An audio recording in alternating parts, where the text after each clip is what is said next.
بسم اللہ الرحمن الرحیم۔ ایاک نعبد و ایاک نستعین۔ میرے پاکستانیوں، پولیس مجھے جیل میں پکڑنے کے لیے آ گئی ہے باہر، اور ان کا یہ خیال ہے کہ جب عمران خان جیل میں چلا جائے گا تو قوم سو جائے گی۔ آپ نے ان کو غلط ثابت کرنا ہے۔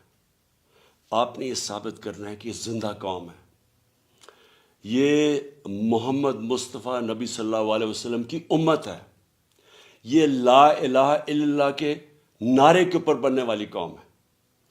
آپ نے اپنے حقوق کے لیے، حقیقی آزادی کے لیے آپ نے جد و جہد کرنی اور نکلنا ہے باہر۔ دیکھیں، عمران خان کو اللہ نے سب کچھ دے چکا ہے۔